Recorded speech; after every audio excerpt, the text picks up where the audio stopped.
Hey folks, Tim with One Day in SoCal here. Today I'm in Anaheim and I'm at NostalgiaCon, which is supposed to be a celebration of the 90s and early 2000s. I'm going to try to find the convention itself because I don't see any signs anywhere. And all their advertising on the outside is VidCon, which I guess is some social media influencer convention or something, or a podcast convention. But anyways, I'm gonna see if I can find the entrance because it's supposed to be here at the Anaheim Convention Center. So if there's no main entrance for it, then it must be some small offshoot pavilion. So let's go take a look. I'm not sure what to expect with this yet, but let's go in. Let's go find out. So come with me.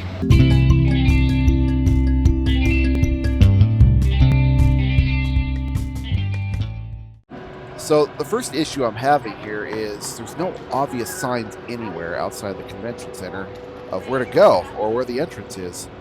But let's go inside. The doors seem to be open and see if we can find it.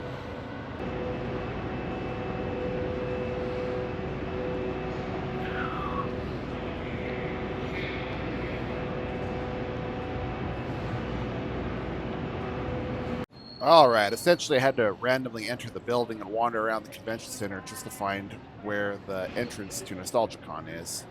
But they definitely didn't make it easy.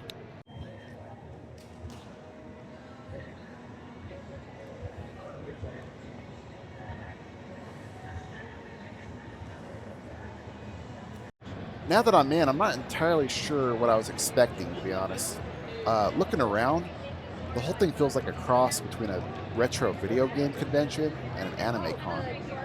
I'd say about 40% of the shops here are just selling random stuff, including some items that have absolutely nothing to do with the 80s, 90s, early 2000s.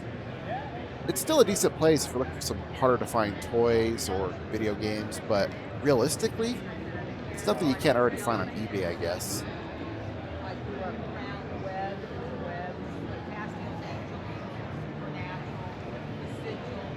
Case in point, Ghostbuster toys, a great find at NostalgiaCon at this giant indoor swap meet. But does Buc-ee's fit in here? I don't know. I like Buc-ee's as much as the next person, but... Now, of course, I want to be fair here and truthful as always. I am here on a Sunday afternoon, so probably not as busy as maybe a Friday or a Saturday, but still, it just seems so empty.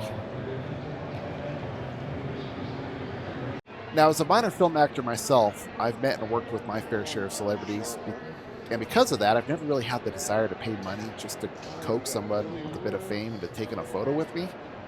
And honestly, looking around right now, most of these celebrity meet and greets are empty or have incredibly short lines.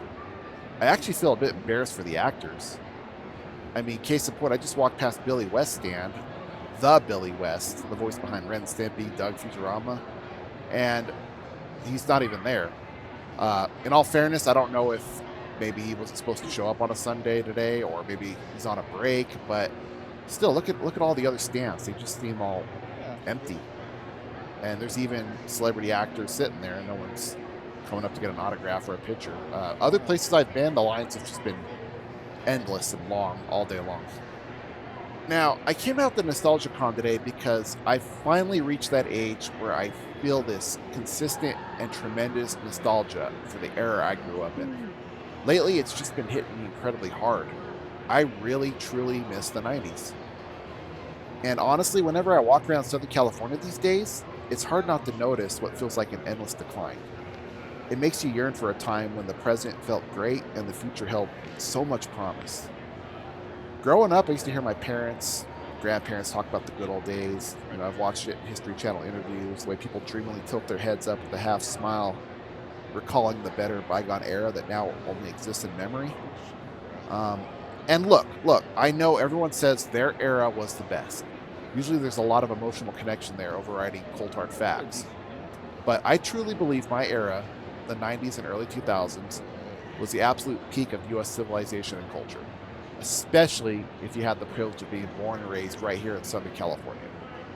Everything just went downhill and to hell after 9/11.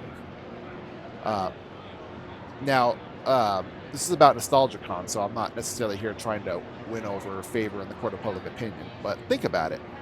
Back then, with the dot-com boom and a balanced federal budget, there was unlimited promise of an economic future. You could still work hard right out of high school and buy a house, and a college degree all but guaranteed a ticket to the good life. Technology was still in the ultimate sweet spot. You could scour GeoCities or Ask.com for information on your favorite niche topic. But cell phones weren't the 24/7 doom scrolling monsters that take over every free waking moment of your existence like they do right now. On the global stage, with the fall of the USSR, there was renewed prospects of world peace and humanity working together for prosperity. Um, you could still move to Hollywood, work your tail off, and edge out at least a middle class lifestyle as an actor. It was really a second golden age of Hollywood in the '90s, and definitely a golden age for animation. And travel was still magical. Those international destinations your parents or grandparents raved about: Paris, London, Rome, Madrid, Amsterdam. They still looked exactly like the pictures in the magazine ads and Travel Channel documentaries.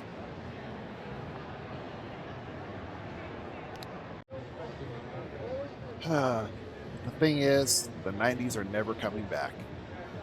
At this point, honestly, folks, I would settle for just a return to that overwhelming promise of future peace, less social media doxing, a brighter economic outlook in the face of AI and foreign competition, especially for younger folks who are just graduating high school and college. And I think what I want most of all is a united country, like the one we saw in the immediate aftermath of a post 9/11 world. Now, in fairness to this whole experience, going back to NostalgiaCon, I did come today on a Sunday, so it's probably not nearly as busy as Friday and Saturday. But nonetheless, is this what conventions have kind of devolved into? Paid autographs and endless rows of themed merchandise at higher prices that often don't even fit the theme. Uh, all of this on top of parking fees and entrance fees that ultimately only yielded a generic yellow paper wristband, not even a proper lanyard and badge. Uh, Now, all that said, one thing that did surprise me is I was expecting a crowd mostly made up of millennials, but I'm seeing a ton of Gen Z kids walking around here, and even some Gen Alpha, maybe. So, a lot of these kids never actually experienced a single day of the '90s, but seeing them here might be a testament to Anamoya, I guess, which is that distinct feeling of nostalgia for a time that you never actually got to live through. Now, every once in a while, a convention pops up that I'm interested in, and I've done a couple over the years. I'm not really a convention junkie or anything. Uh, so, I've attended stuff like D23 for Disney, Flight Sim Expo in Las Vegas, Anime Convention. I've done LA Auto Show, stuff like that. But I got to be honest with you guys on NostalgiaCon. It really just kind of felt uh, underwhelming. It honestly felt underwhelming. I guess this is just what conventions are now. They're just lots of paid merchandise booths, a few celebrity meet and greets, and maybe a panel or two, and then they slap on the price tag of $31.16 entrance fees and $21 parking, and you got yourself a convention. I didn't even get a lanyard out of this or anything kind of like a memento. It was just a little yellow cheap paper wristband. And even finding the entrance itself was a struggle. I was walking around for a while, it wasted time. And I kind of had to see like where people were walking into random doors. And I walked in and then started seeing some signs at the end of a hallway. But even some stuff outside or somebody directing would have been helpful. Um, but yeah, I got to be honest with you guys. Would I do this again in its current form? No.